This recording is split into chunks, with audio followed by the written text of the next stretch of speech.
Bonjour, bonjour à tous les amoureux de Jésus-Christ, j'espère que vous allez bien, j'espère que vous passez une bonne journée. Moi ça va très bien, aujourd'hui je viens encore avec une parole inspirée du Saint-Esprit pour méditer avec vous. Vous savez, on a tendance à vouloir faire notre volonté, à vouloir faire ce qu'on a envie de faire. C'est pas mauvais, mais à partir du moment où on est en dehors de la volonté de Dieu, en dehors du Saint-Esprit, ben, ça devient un danger pour nous parce que le Saint-Esprit sait ce qu'il y a bien, il sait ce qu'il y a devant, il connaît l'avenir. Donc les décisions qu'on prend aujourd'hui, si on les prend mal, on va payer les conséquences plus tard. Mais ce qui est bien avec le Saint-Esprit, on prend des décisions qui nous semblent bonnes, qui nous semblent on va dire intéressant sur le coup, mais on associe la vie du Saint-Esprit pour être sûr qu'on ne se trompe pas et tout.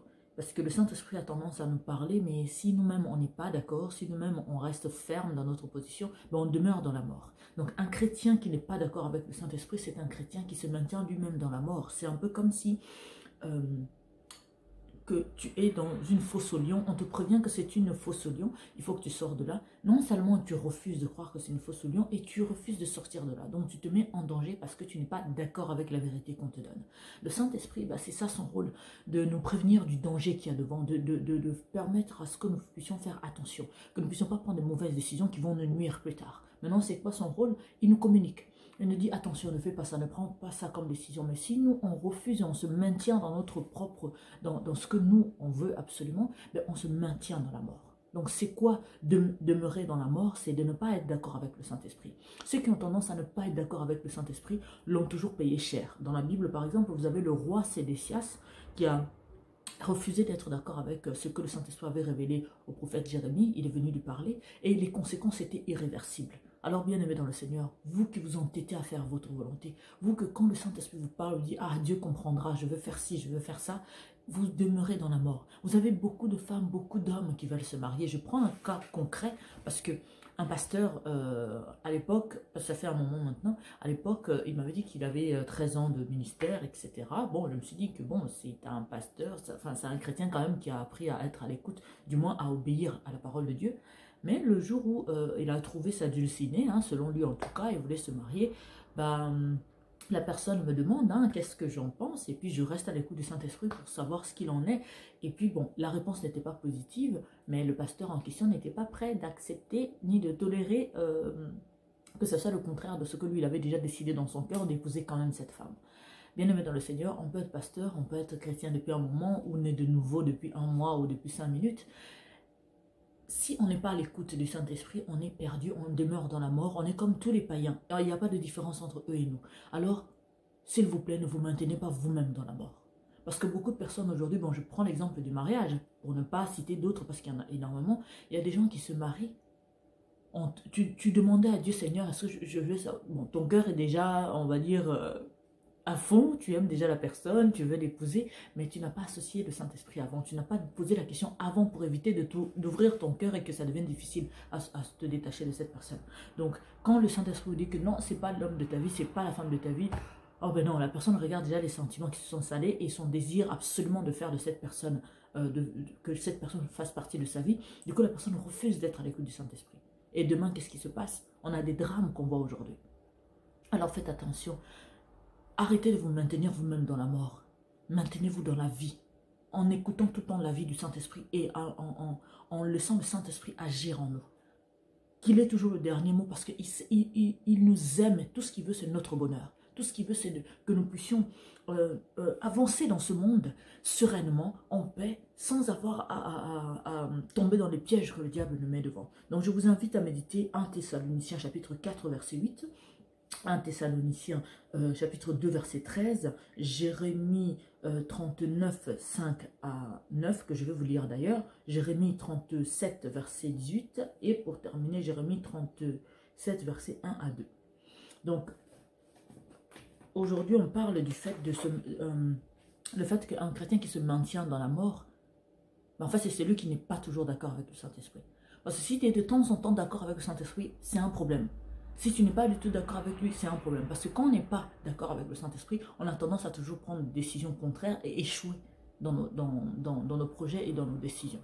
Alors, je vais vous lire Jérémie 39, verset 5 à 9, qui me dit, donc là on parle du roi Sédécias, hein, qui a pris la mauvaise décision et les conséquences du coup, hein, qui sont arrivées après. Mais l'armée de Chaldéens les poursuivit et atteignit Sédécias dans les plaines de Jéricho.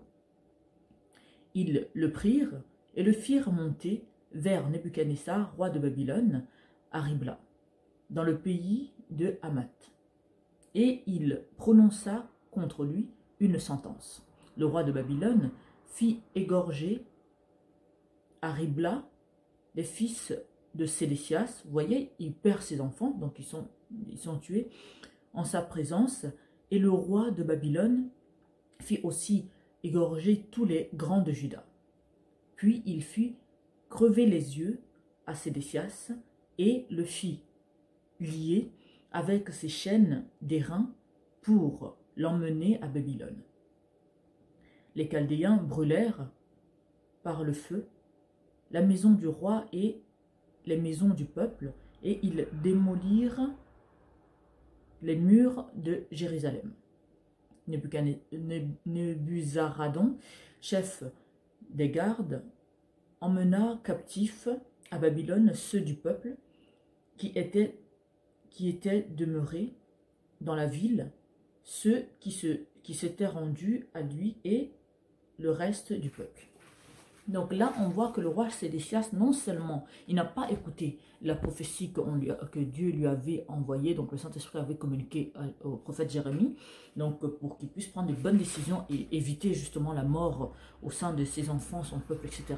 Donc Nebuchadnezzar a refusé d'être d'accord avec le Saint-Esprit.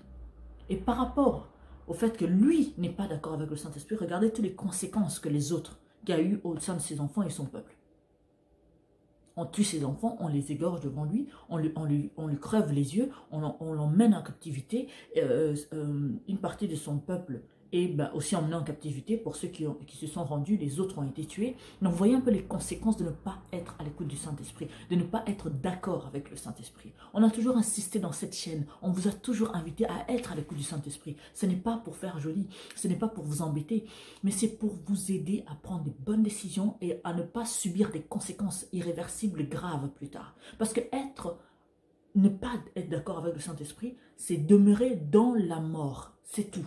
C'est pas que non, bon, les conséquences vont arriver et puis bon, on va essayer de arranger les choses. Non, tu n'es pas d'accord avec le Saint-Esprit, alors tu vis dans la mort, tu demeures dans la mort. C'est comme si tu étais dans un seau rempli d'excréments et que tu voulais pas sortir tes pieds de là. Tu as les pieds, comme on dit l'expression, désolé, tu as les pieds dans la merde, quoi.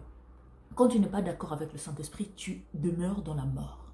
Alors ne faites pas comme le roi Sédécias qui n'a pas voulu écouter Dieu et il a apporté la mort dans sa ville, dans sa vie, au sein de ses enfants. Et il a été emmené en captivité et en plus il a perdu ses yeux. Vous imaginez? Alors je vous invite vraiment à toujours être non seulement à l'écoute mais d'accord avec le Saint-Esprit. Parce que sur le coup ça peut vous sembler ne pas être ce que vous voulez parce que vous êtes peut-être déjà amoureux et qu'on vous dit que non, c'est pas la femme que Dieu a mis pour toi ou l'homme que Dieu a mis pour toi et toi tu n'es pas du tout d'accord. Oui, mais vaut mieux souffrir qu'un peu de temps maintenant en te détachant de cette personne que toute ta vie, pour le reste de ta vie, que tu puisses le regretter parce que ça n'en vaut vraiment pas la peine. En tout cas, que Dieu vous bénisse infiniment. Aujourd'hui, on a parlé de ce que c'était en fait, de l'expression, ne pas être d'accord avec le Saint-Esprit, c'est demeurer dans la mort. Donc, je vous ai démontré avec les versets bibliques et je vous invite vraiment à les méditer et à vous remettre en question si vous êtes de ceux qui ne sont pas toujours d'accord avec le Saint-Esprit. Parce que ne pas être toujours d'accord avec lui, c'est vraiment décider et demeurer que non, je veux vivre dans la mort pour l'éternité. Et ça n'en vaut vraiment pas la peine. Que Dieu vous bénisse infiniment. C'était l'apôtre Harmonie. Donc, pour nous retrouver, toutes nos publications sont publiées sur YouTube en tapant Centre de Gloire Emmanuel.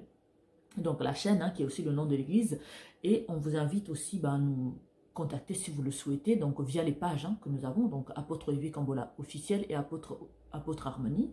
Et pour moi c'était tout pour aujourd'hui. Je vous souhaite une bonne journée et puis on publie les vidéos tous les jours, donc je vous dis à demain. Que Dieu vous bénisse infiniment. Ciao.